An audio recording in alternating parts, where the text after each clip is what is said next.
And we're live. What's up, everybody? I've got none other than Mr. Brent Muscat with me tonight. How you doing, buddy? Good, I'm doing good. Awesome. Yeah, First time I've used this Zoom meeting thing. hey, it's cool. It's a learning process for all of us. This is, I think the whole pandemic kind of forced Zoom on all of us. So thankfully Yeah, for Zoom, we can do things like this. yeah. Well, cool. And it's very nice to meet you for the first time. And it means a lot that you took some time out to come and do this with me. So I'm looking forward to jumping right into this. All right, thank you. Well, cool. Let's go ahead and start with some of these questions I got ready. So, you were born in Hollywood. So, talk to me about growing up in LA. What were some of the bands that you were listening to as a young Brent Muscat in Los Angeles that pointed you in the rock and roll direction? Well, it's funny, Eddie Van Halen passed away recently, and it made me remember that they were like, I grew up in a town called Monrovia, about 45 minutes outside of Hollywood, Okay. and they were from like a town like next door, Pasadena. Yeah. But I can remember they played up the street at like a backyard party when I was a kid. Van Halen, Nice. probably before they got signed. So, um, but all that California stuff is great. I mean, growing up, I'm just thinking stuff from California. I mean, even when I was a kid, I can remember being like 3 or 4 or 5, driving around the car and hearing the Doors, Nice. and they were a California band, and I mean all that stuff. I mean, growing up, and then when I got older, in junior high and high school, I got into punk, and Very a cool. lot of the West Coast punk was really great, like Social Distortion, Adolescents, Black Flag, Circle Jerk. So I was really into like the West Coast bands. Um, of course, as I got older too, Rat and Motley Crue. So yeah, I was really influenced, I guess, by all those West Coast bands.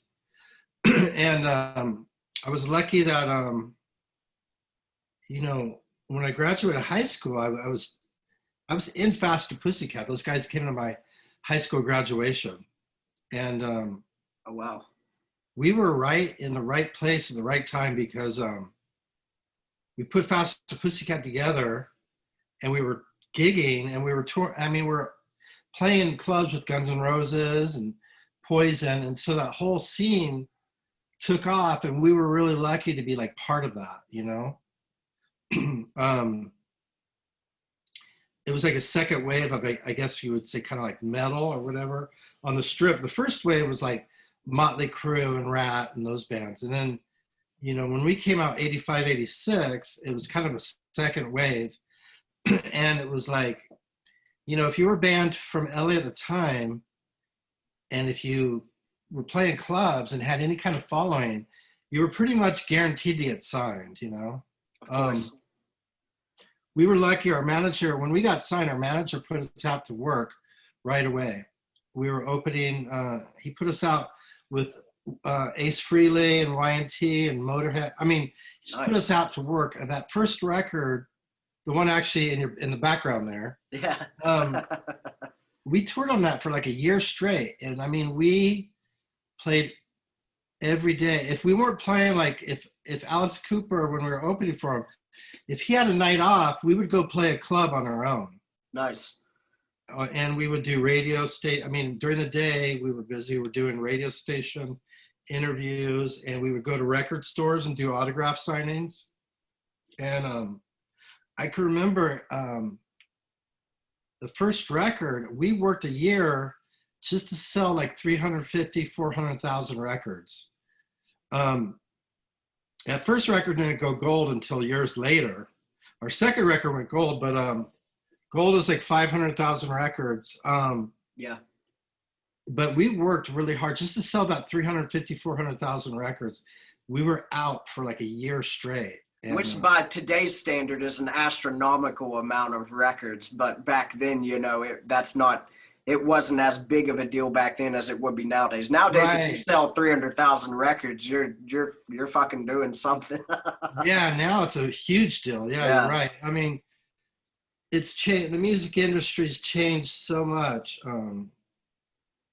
I was really lucky, I think, to be part of it when there were record companies and like MTV. I mean, we were making music videos and touring and getting tour support, and it was like, yeah, I mean, to sell 500, the second record when we went gold, I mean, that's a huge deal, And today, like you said, to sell that now is like it would be crazy, Yeah. So that's kind of a good segue about something I wanted to talk about. You were like 18 when Faster Pussycat, formed. So talk to me about what it was like being in a band like Faster Pussycat in an environment like the Sunset Strip at such a young age. Well, like I said, I was in the band, and those guys came to my high school graduation. Yeah. It was fun. I mean, we were popular before. I mean, before we went out on the road and got signed, locally we were popular. So, I mean, I could go out to Hollywood, hang out, and get into the clubs for free. Me and Tammy. I mean, half the time the people doing the clubs were like either friends of ours or like Ricky Rackman was doing Cat House. Nice. With Tammy, actually. And I knew the bartender, so it was great. I mean, we'd go in, and they'd let us right in. I mean, if there was a line, they'd see us and they'd call us to the front of the line. That's great. Let us in, and then when we get in, we knew all the bartenders, so we'd get to drink for free. It was just like, it was great. It was really fun. I mean, and then going out on tour, when we got to go out on tour and do that, like I said, the first record was really work. We were out for a year and we really worked every day. And it was tough because, I mean, we came out wearing makeup and our hair was big and we were all kind of glammed out. And people didn't know what to think of that yet. It was kind of a new thing. And we were having a hard time. We were getting a lot of stuff thrown at us. And oh, wow. We were getting into fights, having to fight, jump in the audience and fight people. And but it wasn't long until our video came out. Sometime towards the end of that year on that first record, our video came out on MTV, and then we got really popular. And I guess we started getting in magazines and stuff. So people got more familiar with us. And we also toned down, our image kind of got a little harder. I guess just going out there and being kind of sticking it out and fighting with people, we kind of toughened up a little bit. Of course. And we still look glam, kind of like sleaze rock, but we didn't look so pretty. We kind of toughened up a little bit by the end of that first record. And yeah, it was great. I mean, I just can remember, like, I think one of the big things that we were working so hard, it was such a struggle. And then we got on to the David Lee Roth tour, and we played in. Oh, nice. Oh, we played in Florida, and it was summertime. I can remember girls were in bikinis, and me and Greg, and it was packed. David Lee Roth, and I just could remember a lot of really pretty girls. And I could remember we were on stage. I could remember looking over at Greg and just going, "This is like, we made it now." I mean, I can really feel like, and we'd be outside in the bus, and you'd hear like people's cars pulling up, and your music is coming out of their car stereo really loud. Nice. And which Roth tour was that? Was that Edelman's Smile or Skyscraper? I think it was Skyscraper. Okay. Is cool. that where he's like climbing on a mountain? Right? Skyscraper. And that's when I really felt like we, and then we come off stage and then where the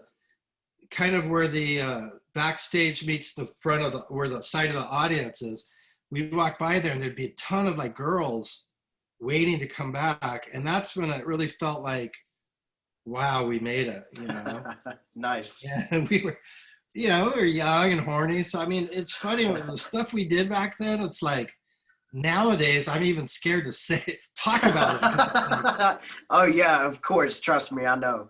It's like, I fret for the stuff that was like acceptable back then is just like not as like, it's cool. it's a whole different world nowadays. Yeah, I mean, back then, people would just go, you want to fuck? There wasn't any like, there wasn't a whole lot of worrying about like offending somebody, everybody's, and there was like shit we would do, like, you know, stuff I would do was just crazy, like on the back of the bus where it would be me and like two or three girls, Nice.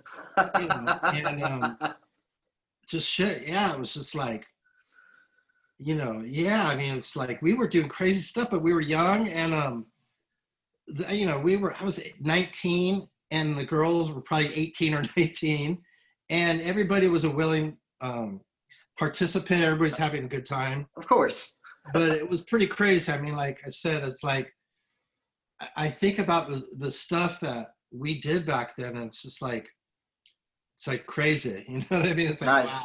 wow, So kind of jumping back to the earlier days of the band, like everybody knows, everybody was out on the Sunset Strip trying to make their mark at that time. So talk to me about what it was like for Faster Pussycat, trying to find their spot in that very crazy scene at the time on the Sunset Strip.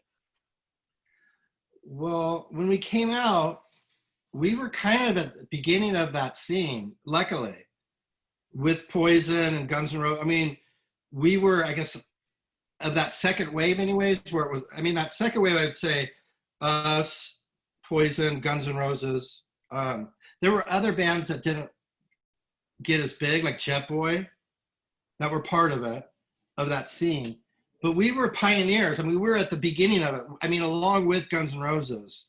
So it was a little easier, I think, than, if we would have came out in 87, it might have been a little bit harder. But we were right at the top of that scene, the beginning of it. And we had a great, I mean, from the beginning, when I first met Tammy, he was working down on Melrose Avenue at like a clothing store called Retail Slut, which was like a kind of a punk rock clothing store. And I'd hang out with him and we'd give flyers to people that came in. And then we go out at night and put up flyers. Back then you were allowed to put up, we'd paste flyers to like the telephone poles going up Highland and down Hollywood Boulevard. We'd go at night and with buckets of glue and our posters and we'd post them up. And we really promoted like crazy. We'd go out, Guns N' Roses would be playing the Troubadour maybe a week before we were playing. And we would go out to their show outside and we'd flyer and, Great. We were, back then you could promote too. I mean, at one point, like in late 80s or early 90s, I think Sunset Strip put like a lot of ordinance where you couldn't flyer anymore. They'd ticket people. But back when we were doing it, it's all out, you could just do it. And it was fun. I mean, we were really like, we were young and we were really like, had blinders. I mean, we just really knew we're like one track mind. We're like, okay, we're going to do this. We're going to play. We're going to sell out our shows. And then we're going to get signed. I mean, we kind of planned it. And we even thought out of all the record companies we were like talking about, we'd like to be on Elektra Records because they had Motley Crue. Of course. They also had a big history too. They had like the Doors and they had, even sort of like post-punk kind of like new wavy type bands like The Cure. So yeah, we were like, we want to be on, and they had Metallica. Motley Crue, Metallica were some of the biggest, like more metal stuff they had. Yeah. But we wanted to be on that label and we got on it. So it was like, there's some magic about being young and just like everybody tells you you can't do it. But when you're young, you just kind of go for it. You don't really care that the chances are 1 in 1,000.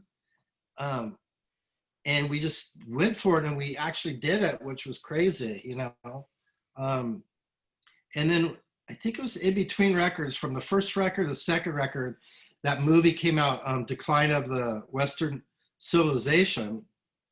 And I can remember going to the premiere and walking the red carpet and there was paparazzi. And then that really felt like, okay, we went out, we toured. That really felt like, okay, now I'm a rock star. It was weird, Great. And coming back after touring for a year, coming back into Hollywood, we went back into the clubs and there's a whole new set of like kids in there, and they were all staring at us because they'd been seeing us on MTV and in the magazines. So we came back, and it's funny, even in that movie, Ricky Rackwood says they went out, you know, and they came back rock stars. It was kind of true. We went out as like big local, we're kind of big locally, but we came back kind of like, wow, you know, and it was weird because like we could feel it when we came back. And we went to, I remember me and Greg going to the club, and it was like everybody in the club was staring at us, you know? Every girl in the club either wanted to like sleep with us, or every guy in the club wanted to like join a band with, you know, hang out with whatever it was. But it was really like a cool feeling, you know? It got even more so on the second record because we had like bigger hits. And of course that was House of Pain was on that one, and of course that was a huge hit for you guys. So kind of segue that was like off. #1 video on MTV too. Yeah. So kind of segueing off of the movie Decline of Western Civilization Part 2, what was kind of the experience of working in that movie, and what was the impact afterwards that you saw kind of firsthand from being in that movie? Well, when I saw the movie, it was really, a lot of it's real silly. Yeah, like the Aussie scene where he's spilling the fucking orange juice. And yeah, I mean, there's debates now whether or not that was actually vodka that Chris Holmes was drinking. So. Oh, the vodka was real. Nice. That's pretty much real, because I mean, my brother Todd, who's in Junkyard, bass player, but he worked on that movie as like a stagehand, production assistant. He was there when they shot it. It was real vodka. Nice. Well, I mean, not necessarily nice, but cool. Yeah, it was real. And he was drinking a lot of it and got real drunk. But there's a lot of silly stuff in the movie, you know, like bands like that were kind of, there were some bands that I thought maybe should not have been, maybe weren't big enough to be in the movie, but they were. So you had it, and then you had really big bands like Kiss and Aerosmith. Yeah. But Kiss came off really stupid in that movie. I remember there's like a scene with Paul Stanley on a bed with like 10 girls. I'm like, it's so staged and set up. And there was a filter on the camera, I mean, where it looks all blurry and nice. And the light, it's like, that's not real. You don't live your life with 10 girls on your bed. It's just so fake and set up. And then Gene Simmons was in like a lingerie shop. So those scenes, I thought, especially for a big band like Kiss, I thought it was poor judgment. If I was their manager, I would have had them do something different. Because they came off, I thought, really goofy. And then there was bands really small bands that came off really goofy, like Odin, you know. Which I just talked to Jeff Duncan yesterday as well. I love Jeff too, but I mean, their stuff was just goofy. Because it was like, you know, they were doing it inside Gazzari's, and you know, Bill Gazzari's was like, these guys are going to be the biggest, you know, and you know, Odin never really got really big, but you know, my point of the whole movie was like, there were some good parts too. I thought Alice Cooper's part is really good, and I thought Ozzy's was funny, a little bit staged. Like, him doing that was a little bit of an act. Yeah, I think it's come out now that was definitely set up for him to, you know, because nobody even messed up spills their orange juice that fucking bad. yeah. Some of it's an act, but it was funny. I thought Lemmy was good in it. And, you know, out of all the bands, Poison was okay. Aerosmith was really good, but there was a little interaction between us and Aerosmith about like, the mic, Tammy with the mic stand. That's one of my favorite parts of the movie, though, is when Tammy is like, you know, I got the scars on my mic stand, and he looks at the camera and he's like, sorry, Steven. Yeah. So that was really good. There was a little funny interaction. And out of all the bands, I thought, you know, I was happy because I thought we came out pretty good in it. Our parts were pretty good. And out of all those newer bands, we were a newer band at the time. Out of newer bands, we were one of the ones that actually went on to sell records and have music videos and actually make it, you know? So I thought our part came out real good. But yeah, there's a lot of silly stuff. And I was glad that when I saw it, I was glad we didn't come off really goofy as some of those. even like I said, Kiss, as big of a band they are, they should have had somebody like a manager or somebody saying, "This is friggin' stupid. You guys look like idiots," you know? The 80s were a weird time for Kiss anyway, you know. Yeah. So, and you know, Gene was always kind of a little out of place. And don't get me wrong, I love 80s Kiss. As you can see, this whole fucking wall behind me of just Kiss Yeah. albums. But you know, that was I love definitely Kiss too. It's funny. We were touring with Kiss.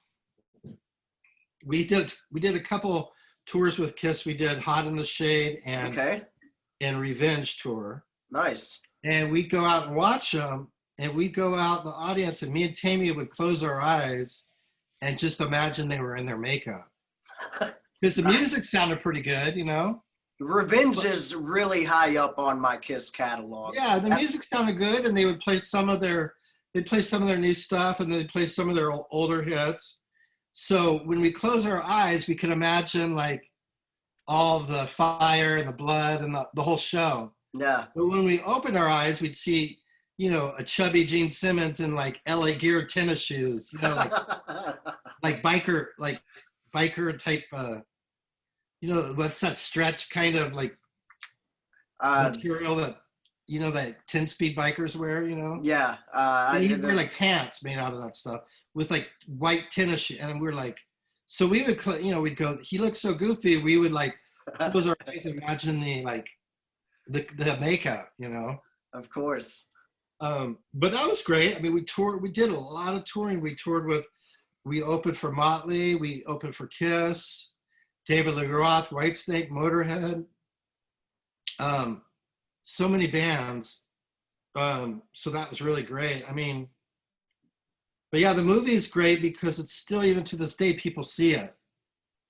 I have people come up to me, you know, hey, I just saw, you know, I'll be out playing on the Strip and someone will come up, oh yeah, I just saw Metal Years, you know, the Decline of Western Civilization Part 2 Metal Years, you know, so people still see that, you know, so it's pretty cool, you know. Well, that movie has kind of, you know, been, you know, it's kind of been embodied in that whole rock scene of the 80s there in LA. And it's a very good look into what was going on at the time out there. Because like you said, there was a good mix of, you know, the bands that weren't really that big. And then you had you guys who were kind of actually on the Strip making your mark. And then you had the huge guys like Kiss in it. So and then you had other bands that you had, I think Megadeth was in it.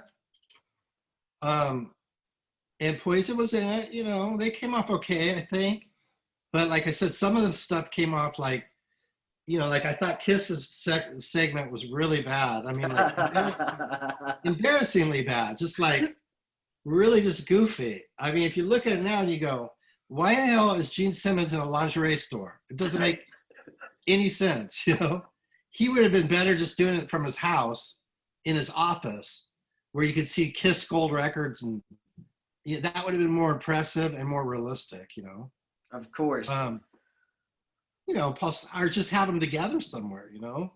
Just, it would have been more impressive, I think, if they were somewhere like, you know, more realistic. But Paul Stanley in a bed with 10 girls, it's like, what am I watching here? You know what I mean? It's just kind of really silly, you know? Well, like I said, out of all of that, I was always glad that I thought we came off pretty good, you know? Of course. And it's a great movie. I love it. You know, and of course, guys like you who are in the movie might have different feelings about it. But as a fan, I fucking love it. And I think it's a great embodiment of what was going on at that time. I mean, because I'm only 24 years old. I wasn't around whenever all that stuff was going on. So it's always very interesting for me to be able to watch stuff like that and kind of get a firsthand look of how some of my favorite bands were, you know, doing out there at that time. Yeah, it was fun. You know, it was great. I mean, I went from, like I said, when I first moved out to Hollywood, before I was signed, I went from like no car. I didn't have a bank account or a credit card. And I really didn't have a place to stay. I was like sleeping on people's couch when I first moved out to Hollywood. I stayed on like Ricky, Rackman, and Tammy's couch for part of the time. Nice. Which wasn't an uncommon thing back then. You know, I'd get a girlfriend or something, I'd stay at her apartment. But I can remember one night I didn't even have a place to stay. I was like out on the street. You know, I was like calling people. Back then we didn't really have cell phones. Yeah. So you'd have to go to like a payphone. You find a payphone on the street and hope somebody's awake, you know. But we'd call, you know, back then you'd get like a answering machine.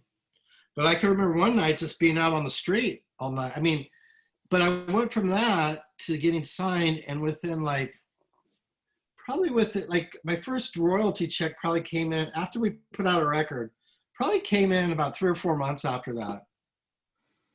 And it was great. It was like, you know, I could open a bank account and get, you know, I never bought a fancy car. I always had like some used beater. To this day, I always buy, I don't even buy new cars. To this day, I still just will buy a used car, you know. Hey, to me, it's all about the gas mileage to me, man. I don't care how fancy it looks as long as I'm paying the least amount in gas money. Yeah. You know, traveling. So that's been my philosophy. My money, and out of all my band guys, I was like, I bought a house pretty early on out in the valley. But I was always about sort of not wasting my money on stupid stuff. More, like, you know, I need a house to live, and that's going to go up. So, yeah, to this day, I have a few houses here in Vegas, and it's all basically from that Faster Pussycat, that 86 to 90, whatever, 94. That's 8 years in there. The money I made in there, I mean, the houses I have here are basically from that, you know. Nice. Basically, you know, I always tell people, I always laugh, I said, House of Pain bought me my house, basically. That's great. And, you know, we had a great manager who we got a really good manager, Warren Etner. He managed Faith No More, nice. Rage Against the Machine, L7. He also managed bands before us, like Quiet Riot he managed. Oh, wow. And he was in a band himself.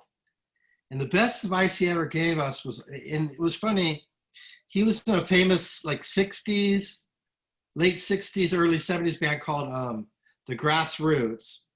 And he had a couple hits on the radio. And he was telling us that he still makes money from that stuff, that music, because he said he never sold his publishing. So the best advice he gave us was, he's like, don't sell your publishing. So to this day, I still get checks quarterly come in that are, you know, I mean, it's not like I'm not getting rich off them, but still it's like, you know, every 3 or 4 months, you know, to get a couple $1,000s is pretty cool. You know, it's like you know, last time, I think quarterly, but like a month ago, I think I got a check for 2,000 something. And it was like, this is great. And this is from, you know, late 80s. I mean, I'm still making money from like shit I did in 80, you know, mid to late 80s, you know. And I think that's a good testament to how good that music was, because those early Faster Pussycat albums are fantastic, you know. Well, yeah, and they still get played, and they're making royalty. I mean, somehow they're making money still because I get paid for it. You know, I mean, so people, I guess every time it gets played on the radio, it's like 3 cents here, 3 cents there, and every time it's in a, you know, so, you know, it's always, and it's all over the world, I guess, you know. So people still will buy the CD or buy the music online. So, and I think some of it's in video games, you know, I mean, so, but it's funny. It's like, I trip out on that, you know, that I made pretty good money when it was really hot. I can remember making pretty good royalty checks back in like the late 80s and early 90s. But even now, like I said, we still make money because we all own our music. I mean, we never, you know, a lot of bands got signed and they sold their publishing, you know, or some bands got signed and they had to give up their publishing in order to get signed. Like I think Bon Jovi helped Skid Row get signed, and I think they had to give up a piece of their publishing. So I'm sure those guys make money, but I know that like someone like Bon Jovi is probably making some of that money because he helped them get signed. Somehow they structured it in the deal where it's like, well, I'm going to own some of your publishing on this, maybe this record or that, you know. But we got really lucky, that our manager goes, just don't sell your publishing, Nice. And we didn't, and like I said, to this day, I still make royalties off it, which is crazy. That's great. Well, there you go. All you young bands, if you're listening out there, you heard it from Brent Muscat. Always keep your publishing. Well, nowadays though too, it's really do it yourself, where bands are like, they do it themselves, and there's the record companies. I mean, it's not like it was when we were doing it. Back then, you couldn't really do it on your own. You had to have a big record company behind you. Yeah. It's good in some ways, but it's bad in others. I mean, if you do it yourself, you could sell less records and make, the same amount of money. You know what I mean? Yeah. Because you're making more of it. You're not sharing it with a huge corporation. Yeah. Opposed, you could sell say 1,000 copies and make X amount of dollars if you own all of it without the record label, opposed to that might equate to the same amount of money as selling like 10,000 units with the record company. But there's pros and cons to both of it. Your reach is going to be way more with a record label, and but there's oh yeah, yeah. I mean, that was the good thing about having the record labels back then, is they had a huge reach already. They had the infrastructure and the organization to get you. They'd call up their, Elektra was part of the Warner Brothers group of companies, so they could call like Warner Brothers Japan and say, hey, we want Faster Pussycat to come out over there, and they're gonna tour, so we want you to get them on the radio, and we need to get them in the magazine. And then pretty soon we were doing like interviews with Japanese magazines and doing photo shoots with photographers that worked with Japanese. Pretty soon we were in Japanese magazines, and then touring Japan. So that was the one, and Europe and everywhere else. But that's the one good thing about having the record company, is that the reach is so, and they've got the money to invest in you. So that was great. I mean, it's a totally different time now. It's a way more like do-it-yourself thing now. And I mean, I guess there's still record companies, but it's very rare, I think, that somebody gets signed to like a big label and has that big push, Yeah. Which, luckily, I've been pretty fortunate. Me and Todd Kearns have a new project called Minefield, and I rep the shirt a lot in my shows. We've been working with Golden Robot Records, and oh, cool. So we've been really fortunate. Did you guys put it out with Golden Robot Records? Yeah, the full album will be out in February. We just dropped our second single on Monday. So luckily, like you said, there's not really the huge labels and stuff like that. It's a whole different beast than when it was back when you guys were coming up.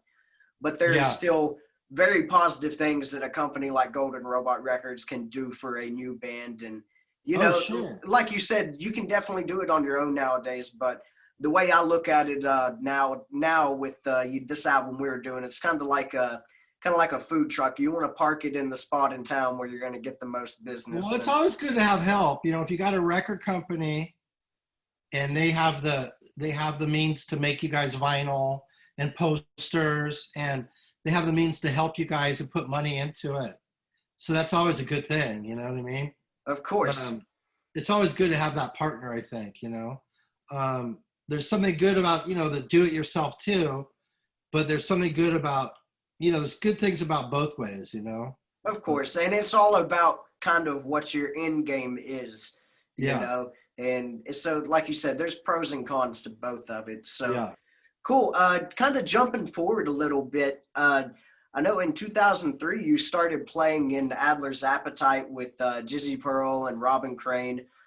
Talk to me about how that gig came about, because I know, like you said, you guys were coming up at the same time as GNR on the Strip around that period. So did you and Adler become friends around that period, and is that what led to you ending up playing with him? I'm trying to remember how that came about. Well,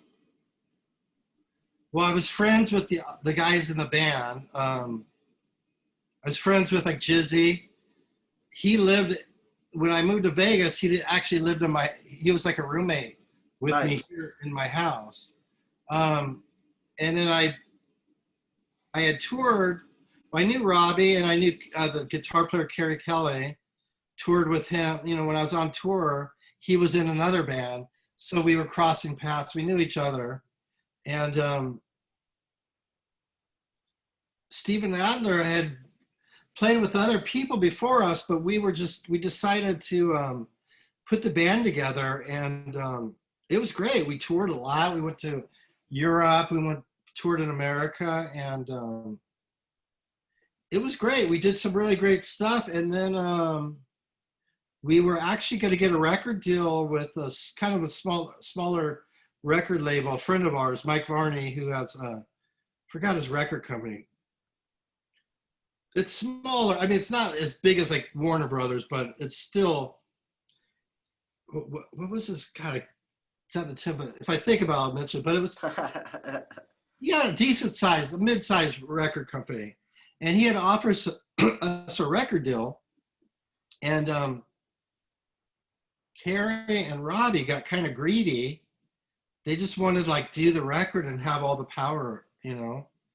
So they basically were like, we toured for a few years, and as soon as that record label came up, the idea of it, those guys got really greedy and like wanted to basically kick me out, and I think kick Chizzy out. It was weird. They like broke the band up just so they could kind of reform it with just like the three of them. And it was with Steven. Steven's a little bit different, meaning like he's had some like he did a lot of drugs, and I think he actually had a stroke. Yeah. Lucky to be alive. He had a stroke at one point, and doing drugs. He did something like shot up like heroin mixed with speed. I think they call it speedball. And he's lucky that he's alive, but he had a stroke. So his like mentality, he's a sweet guy. I love Steven, but his mentality is a little bit, I don't know, stunted kind of. He's almost like a little kid, you know? And he's really funny, and he's really sweet, but he's kind of a little bit easy to, in some ways, he's kind of seems a little bit easy to kind of take advantage of, you know, or manipulate him if you're, you know. But at the same time, he's like a little kid, so he's really selfish too. So he's not going to do what he doesn't want to do. And sometimes what he wants it now, and he wants to do whatever he wants to do, and fuck you. So he's got like this spoiledness because I guess of being a rock star for Guns N' Roses. But sometimes he's got this little kid attitude. But Carrie and Robbie kind of broke the band up to like kind of like they wanted to get like have control of that record and do that record and write it and not share basically. And the record company guy, Mike Varney, I can remember him writing me and go, these guys are trying to do this. And he goes, I don't want to sign the record, you know, I don't want to give them a record deal unless it's you and Jizzy, Steven, and those guys, you know, unless it's the whole band. Yeah. They actually, by being greedy, they actually lost the record deal. And I kind of told them to fuck off. I'm like, and I was also playing in other bands. I was in Faster Pussycat with Tammy, like a reunion. I was also playing in, I think, LA Guns too, off and on at the Yeah, time. I had read that on part of the touring cycles with Adler's Appetite that you were absent because you were doing some of those reunion shows with Faster Pussycat.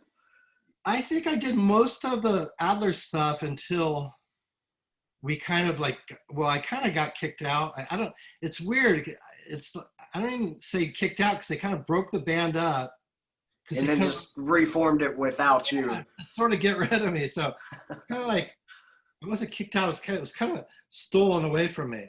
So if they were touring and I wasn't, it was probably more of that than me touring. Because I can remember, I think I was always pretty much available to do it.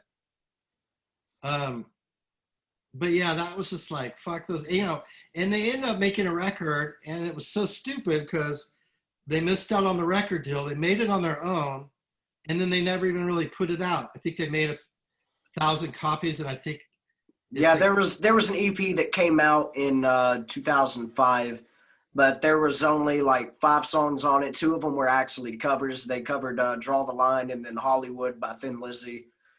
I think there was only like, yeah, it was. Jizzy and Robbie. Yeah, and I think Carrie Kelly was playing guitar Yeah, on yeah. that as well.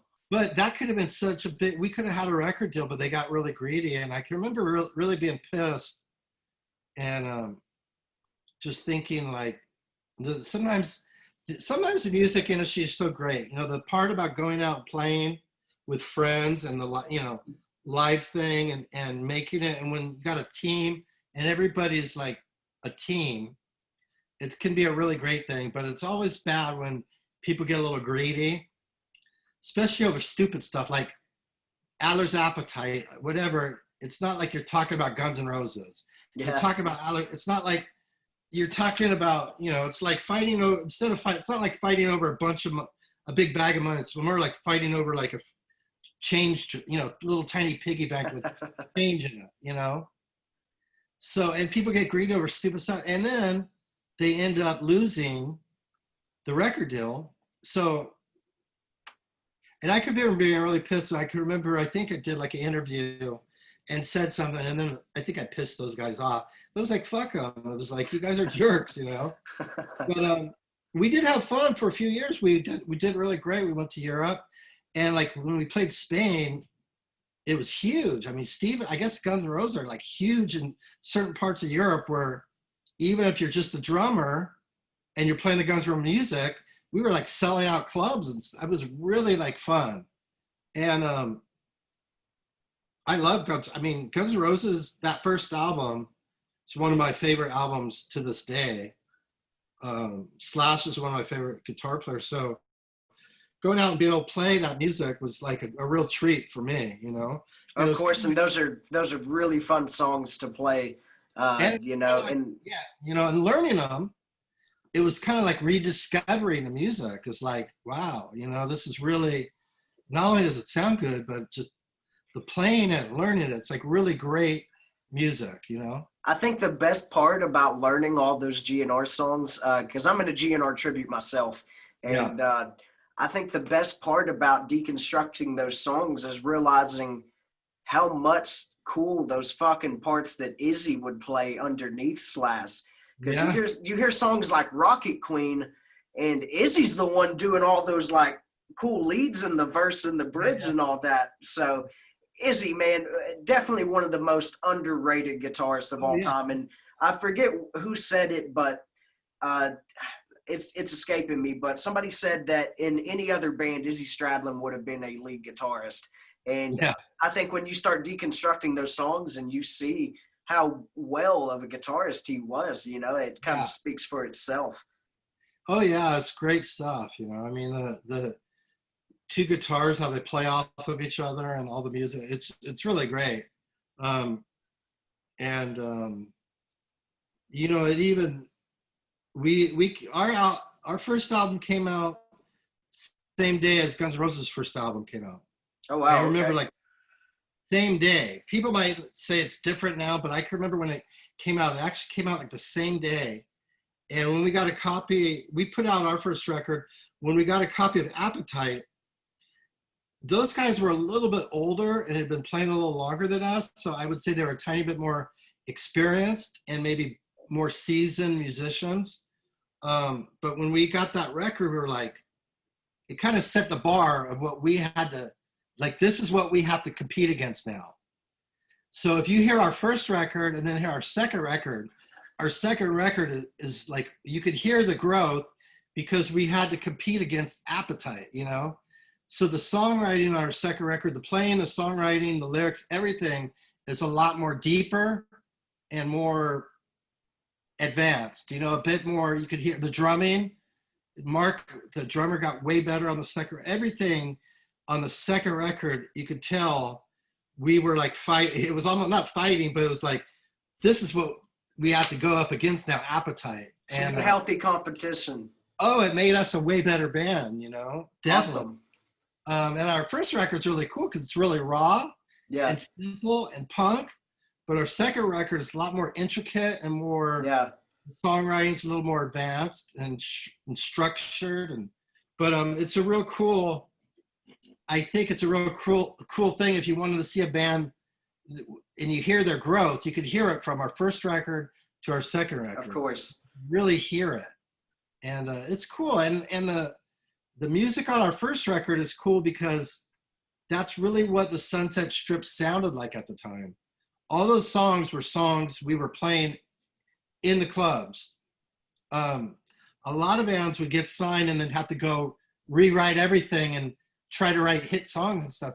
We were really lucky where the record label just goes, do your thing, record what you're doing. Everything you're playing in the clubs, just go record that. And we were lucky. And so I always tell people, if you want to hear what the Sunset Strip sounded like, our record is probably one of the most representative records of like Sunset Strip at like 1985, 86. If you want to hear what that scene sounded like, our record is really representative of that. So it's cool, you know, and even though it's really raw and the playing is a little, you know, we got more advanced as players, even though it's real raw, it really represents, it's a good representation of what was happening on the Strip at that time, you know.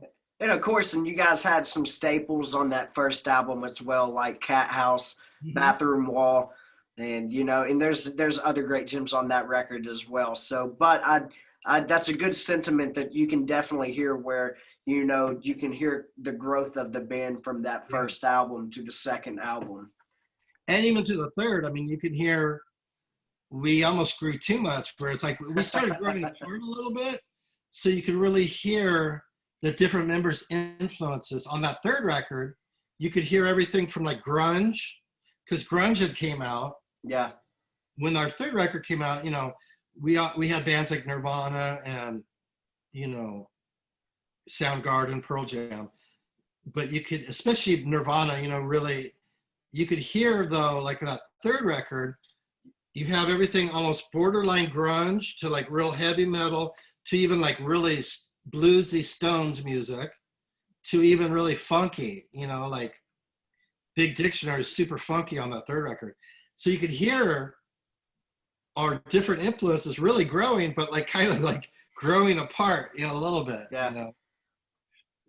Well, cool. Kind of jumping forward a little bit, you know, I don't want to touch on the more bad kind of area of this, but in 2007, you had your own version of the band that toured Europe. And I just talked to Kurt Frolick here a week or two ago. Me and him were actually playing together in a band next month at a Kiss Expo down in Florida. So talk to me about what it was like working with Kurt and Todd Kearns, you know, in that group, you know. Well,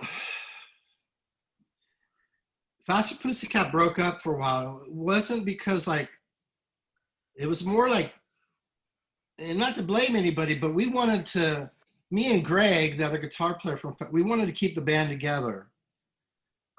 Tammy wanted to go off and do other stuff, and he did. He moved to Chicago, and he kind of got into like the industrial scene and stuff. But sometime around 2000, I can remember being in LA and hearing rumors from like Tammy's new band guys, like kind of almost laughing at me going, oh, you're just mad because Tammy's going to do the band without you. And I go, like hell he is. So wow. Calling Greg, and we called Tammy, and we kind of like forced him to like reconsider having us. I mean, we're original members and we never really quit. So we were like, you can't just tour without it, you know? So we forced him to reconsider. So we ended up in like 2001, 2002, we did a reunion with me, Greg, and Tammy, and then some of his other guys in the band. Of course. So that was cool. It wasn't like, it's a little weird because it wasn't like exactly how maybe me and Greg wanted it, or how we, you know, we were coming, I mean, we were touring, you know, we had a #1 video, we were touring with huge bands. So going out doing clubs in a small van is not like, you know, it's not the best thing. It's not kind of what we remembered. But I hung in. Greg kind of got tired and kind of quit. I hung in there. And then, but I never quit Faster.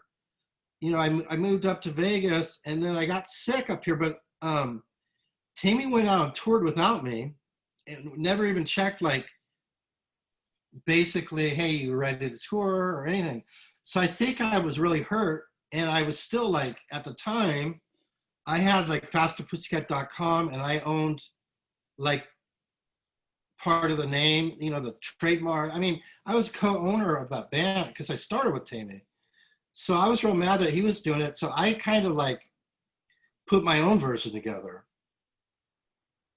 Um, Looking back, not maybe all the right reasons. I mean, probably part of it was a little bit of revenge. Like, well, fuck him. I'm gonna, and he was doing it kind of like he was doing Faster Pussycat, but almost in an industrial way.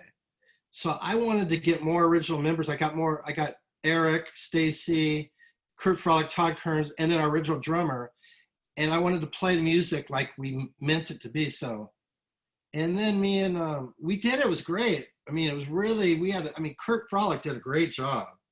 Todd Kearns is, as you know, Todd Kearns could do anything. He was playing guitar. Yeah, one of the most talented people I've ever, Oh, yeah. and I can't say met because, funny enough, me and Todd have never actually been in the same room together, but we had this whole album recorded. But you guys made music. Yeah. Made music. But Todd is one of the most talented people I've ever come across in my entire life. Yeah. So it was great having him in the band, and I always wanted to be in. As soon as the first time I ever heard Todd sing when he came to Vegas, I go, I got to be in a band with that guy. So, I was lucky to have him in that version of Faster, and we toured and we did really great. But when I got back, Tammy was getting lawyers and we started fighting. And it was going to be like two versions of Faster. And I didn't want that, it wasn't really what I wanted, I kind of accomplished what I wanted. I kind of wanted to go out and play the music like it was meant to be.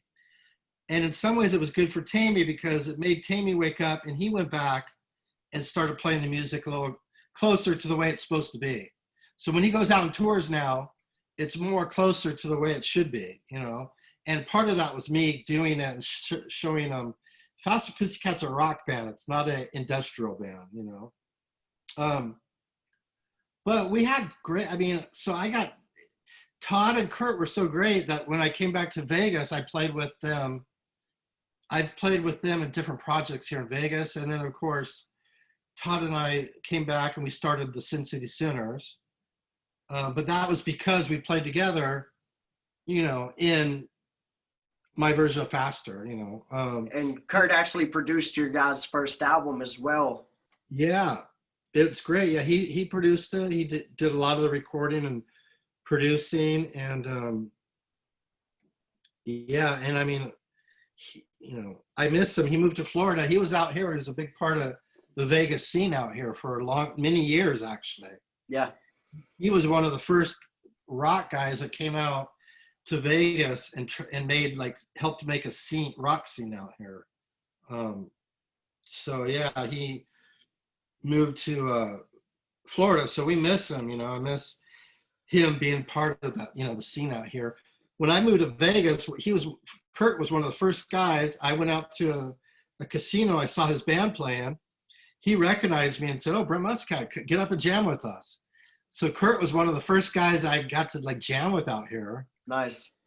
And we started, the jam would be, first night was one song, and hey, come jam with us again. It was 2 or 3 songs. Then it was pretty soon I was playing the whole set with them.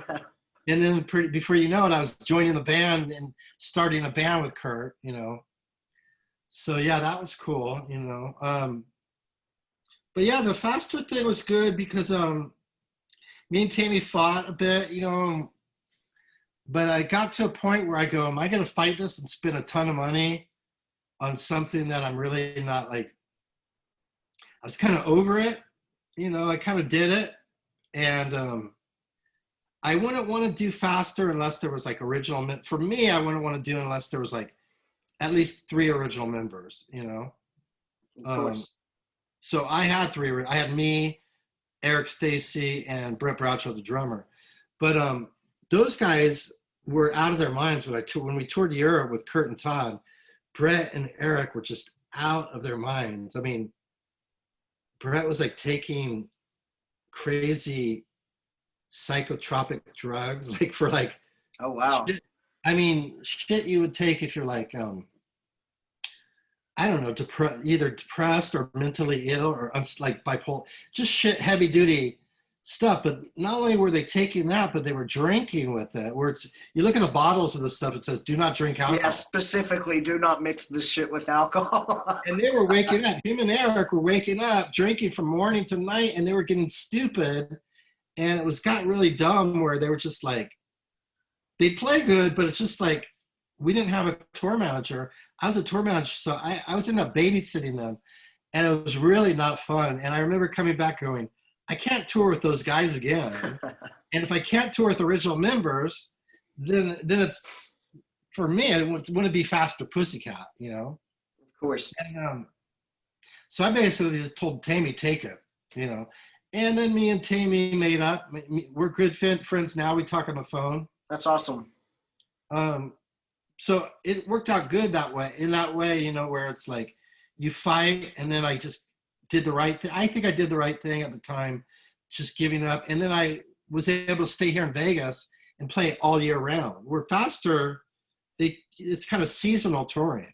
Yeah. Living in Vegas, I was able to make probably more money playing in Sin City Centers year round in Vegas than I would have doing Faster, you know, even with Tammy.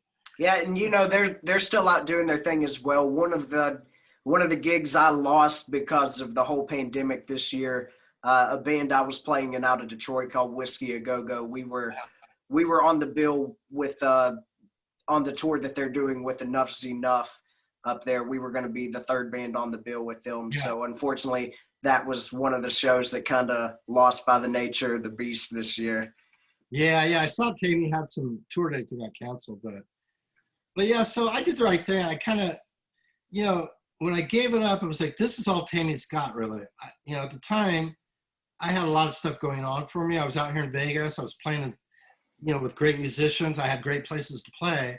So I'm like, I'm just going to give it up. And it worked out better. And, you know, in the long run, me and Tammy have made amends, and we're probably better friends now than maybe we were, you know, when we were doing, you know, early on, you know, so.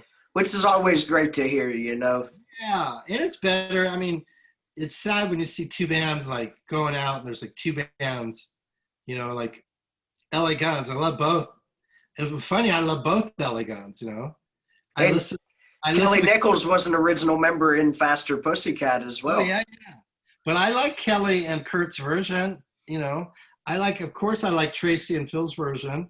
But Steve Riley's version with Kelly Nichols is kick-ass. I mean, their songs are kick-ass. So it's like, in some ways it's good because you get more music, you know, and you get a little healthy competition.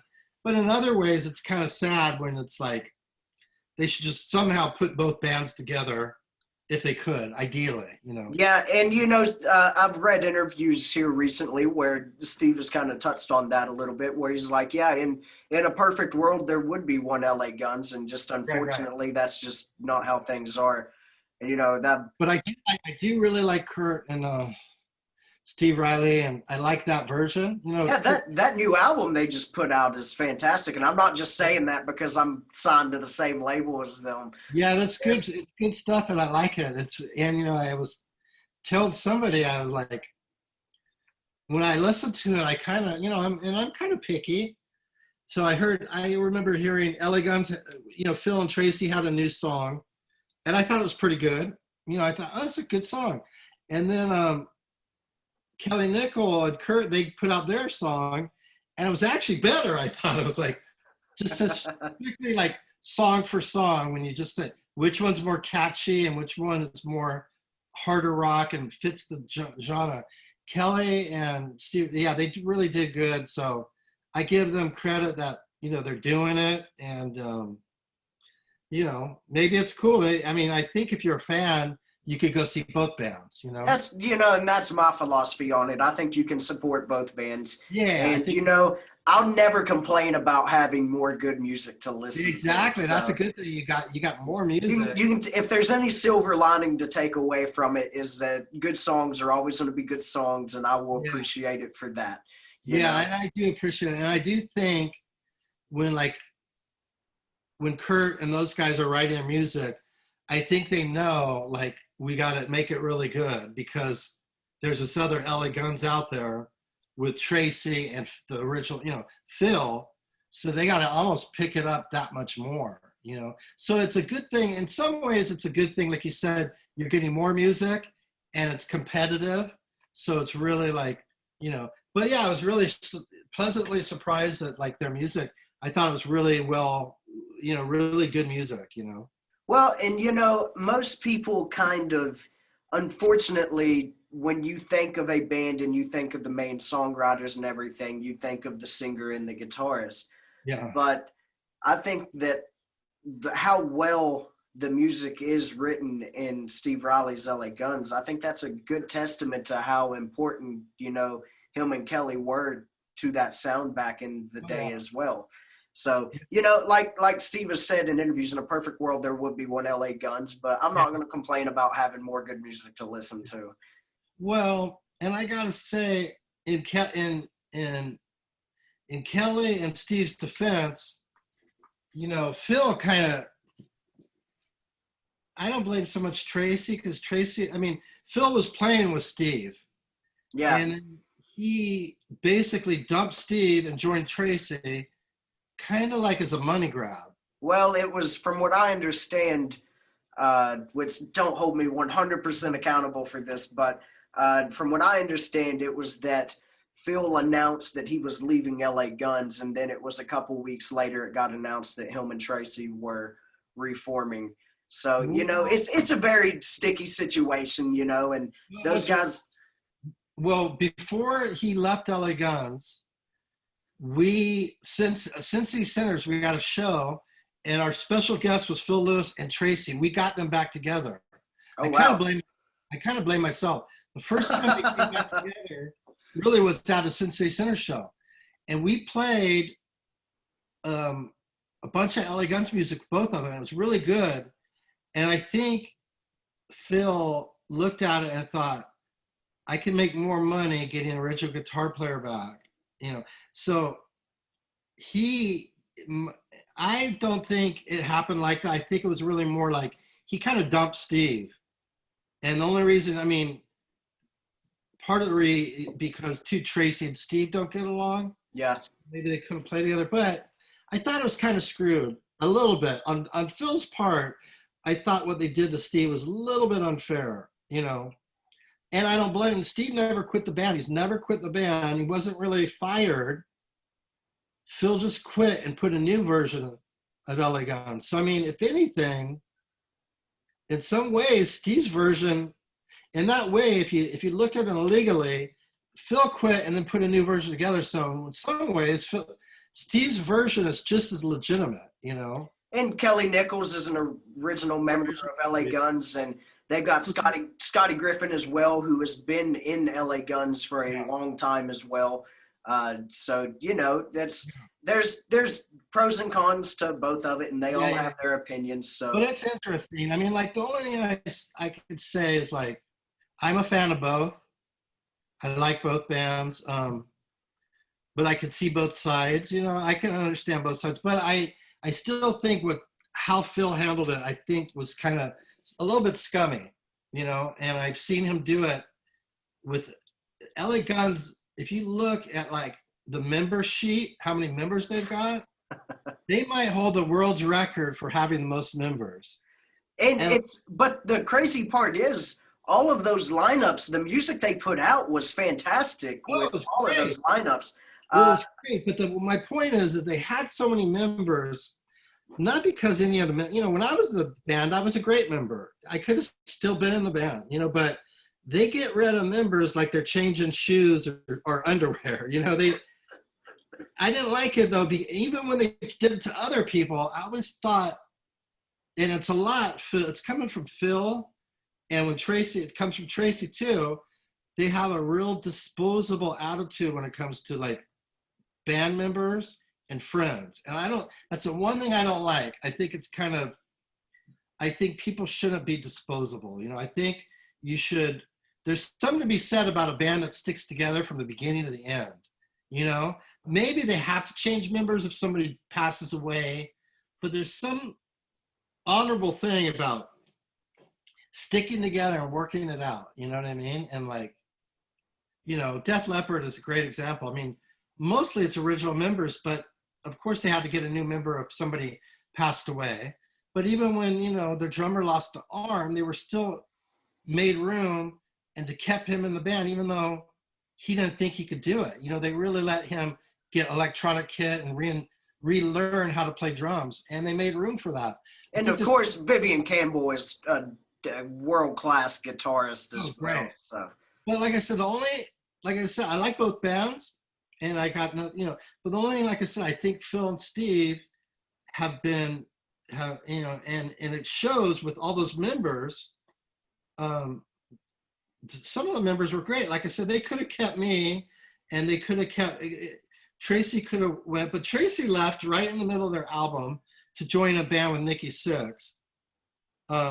Left Phil and Steve. I remember those guys were really hurt and pissed because they're right in the middle of a promoting a record, and he didn't even give it time to promote. He was out of there to make, because it was Nikki Sixx. It's like a bigger. Yeah, it was Brides of Destruction. Yeah, and it's almost like moving up. It's almost like dumping your wife for like a newer, younger, hotter model. And I guess you could do that, but if you keep doing it, it's just, I don't know. Like I said, I think it's scuzzy, So I definitely see Steve Riley's, reason, because he never quit the band. He's always done the band. And in an ideal world, I think he tried. In an ideal world, they'd put their differences aside and try to play together. But like you said, in the long run, we get good music from both bands. So yeah, cool. And actually fun drama some fun drama to watch once in a while. You know what I mean? Yeah. So kind of segueing off of kind of a topic like that, kind of putting your differences aside. In 2015, you and Eric and Greg joined Tammy's Faster Pussycat on stage for a couple of songs. Talk to me about kind of what that experience was like, reconnecting even just for a few songs like you did. Well, we did like Ricky Rackman did like I think it was called the Cat House. Like it wasn't like his club anymore. It was like a Cat House like festival almost. Like he did a big, huge outdoor concert with a bunch of bands. And I thought Tammy really did a cool thing to have me and Eric there, especially after like us fighting in like 2007. We were fighting over the name, but I thought Tammy did the bigger thing, and I thought it was the right thing to do because it was called Cat House. So if you're doing a Cat House like anniversary big festival, you should have at least honor the original band. And I think he did that. He had us up and we jammed a few songs, and he had the new guys there too. So I thought that was a really cool thing. It was great because it was a huge crowd. Yeah. And I thought what Tammy did was great. And it was great to play with Greg, and it's great to play with those guys, those original guys, I thought during our part, I thought maybe the newer guys should have I thought maybe they should have let us have our limelight maybe. But it was okay, whatever, it wasn't that big of a deal. A lot of guys on stage, but. Yeah, I watched the videos, there's like 5 guitarists on stage. Yeah. It's happening. I mean, if it was me, I would have probably, if I was in a band, I would have probably, and the original guy came back, I would have said, hey, it's your time. Go do your, we only did 3 or 4 songs, I think. But it's like, I would have like, if it was me, I would have said, hey, you're the original guy. Go do your thing. Have your time. I'll go have a drink on the side of the stage. I'll come back up later, But it was still cool. We got to do it. And, it was good, it was kind of like, in some ways it was kind of closure. I talked to Greg, and, Greg is like, I don't know, he wouldn't want to do it unless it was all written, if it was done right, Even when we did do it as the reunion, he was not super happy because it wasn't, you're going out and, back when we did it, we'd have a tour manager, we'd have a manager back in LA. We even had an attorney, we had everything, we had like a huge support system. So if something went wrong, we had a tour manager, we had a manager back home in LA. we had everything you need. I guess we were really spoiled, you know. So when we went out, it was just us, you know, and Tammy's collecting the money by himself. You know, it was just Craig was like, I don't want to do that. You know what I mean? I could be home doing better. And then, you know, that's the thing you got to wait. I mean, for me, I could stay home in Vegas and play music in Vegas and play more. And probably, you know, the money's as good or better. You know, for me, I've made you know, since I moved to Vegas 2004, I've been able to pretty much make a living out here playing. So it's kind of a thing where you weigh it out. You know what I mean? It's like I could go out on tour, or I could stay home and play every weekend. I mean, even through winter. You know what I mean?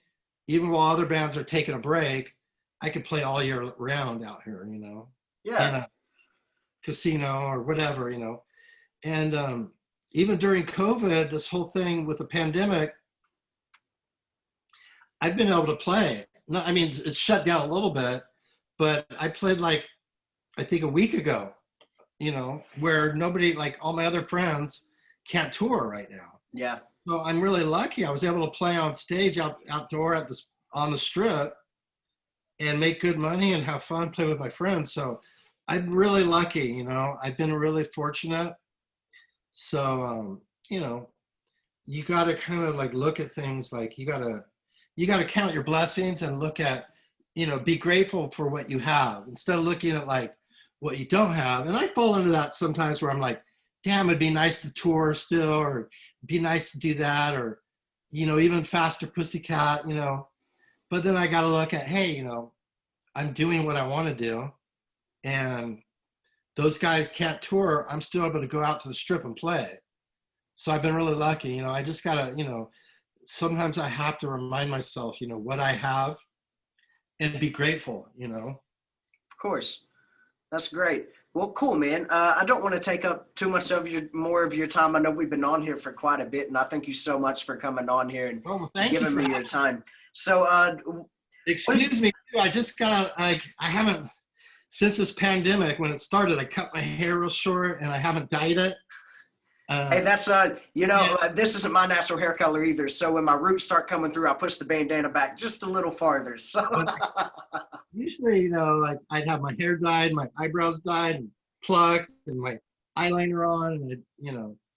But well, hey, cool. This is just two guys talking, man.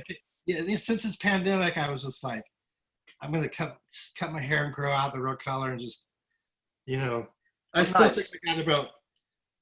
think I got some months before it really opens up fully back, you know.